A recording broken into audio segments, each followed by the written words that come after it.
Hello बच्चों, आप लोग कैसे हैं? उम्मीद है कि आप लोग बहुत अच्छे होंगे।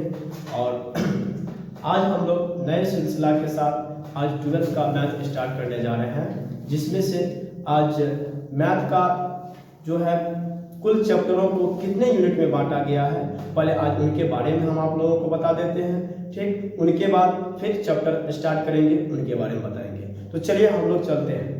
तो कुल अगर 12 की मैथ के बारे में बात किया जाए तो टोटल 6 यूनिट में बांटा गया है, जिसमें से पहला यूनिट आपका है क्या, यानी पहला यूनिट के अंतर्गत आपका 4 चैप्टर आता है, जिसमें से पहला चैप्टर का नाम होता है रिलेशन, जिनका हिंदी होता है संबंध, और दूसरा चैप्टर का नाम है फंक्शन, जिसका हिंदी होता है क्या, फलन, और तीसरा होता है बाइनरी ऑपरेशन, जिसका हिंदी होता है द्विचर संक्रिया, और चौथा होता है इनवर्स ट्रायगोनोमेट्रिक फंक्शन, और इनको शॉर्टकट में हम ITF के नाम से भी कर सकते हैं, और इनका हिंदी होता है प्रतिलोम त्रिकोणमिति फलन।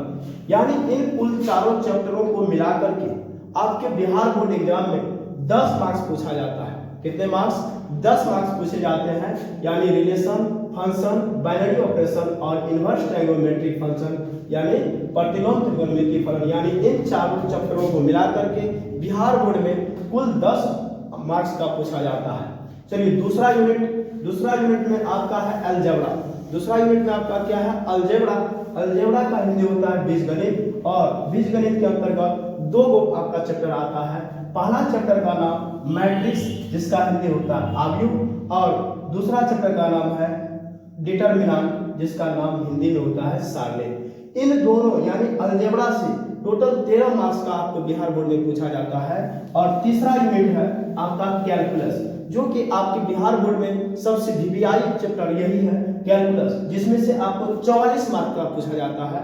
ठीक, जिसमें से यूनिट तीसरा में यानी कैलकुलस चैप्टर में आपका पहला चैप्टर का नाम होता है लिमिट यानी सीमा, और दूसरा का नाम है कंटिन्यूटी समता, और डिफरेंशियल एबिलिटी यानी अवकलनीयता, और 10वां चैप्टर का नाम होता है आपका डिफरेंशिएशन यानी अवकलन, और 11वां चैप्टर का नाम है एप्लीकेशन ऑफ डेरिवेटिव्स यानी अवकल के अनुप्रयोग, और 12वां चैप्टर है इंटीग्रेशन। इंटीग्रेशन में इंटीग्रेशन के 2 भाग होते हैं।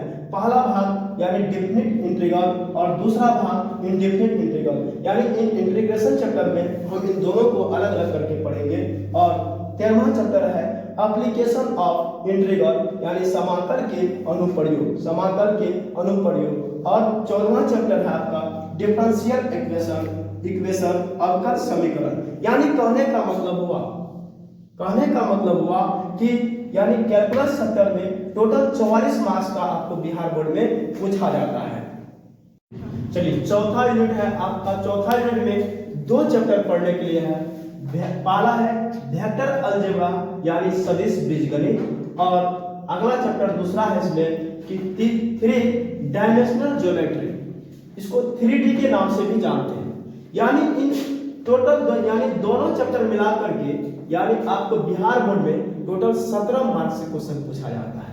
ठीक, और अगला यूनिट है 5वां, जिसमें एक आता है आपका चैप्टर लीनियर प्रोग्रामिंग प्रॉब्लम, यानी इनको शॉर्टकट में हम लोग कह सकते हैं LPP, यानी इसका हिंदी होता है रैखिक प्रोग्राम समस्या, जिसमें यूनिट यानी 5 में आपका एक चैप्टर जो आता है, इनसे बिहार बोर्ड में आपको 6 मार्क्स का क्वेश्चन पूछा जाता है।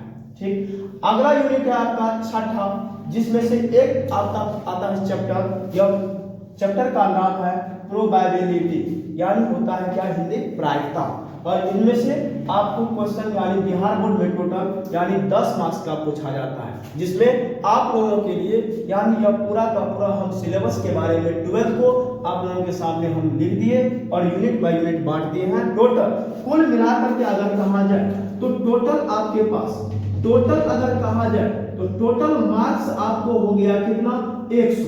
टोटल आपको बिहार बोर्ड में कितना हो गया, 100 मार्क्स। ठीक, यह मैथ से आपको पूछा जाएगा इस प्रकार से। ठीक है, चलिए हम लोग अगले वीडियो में मिलते हैं फिर।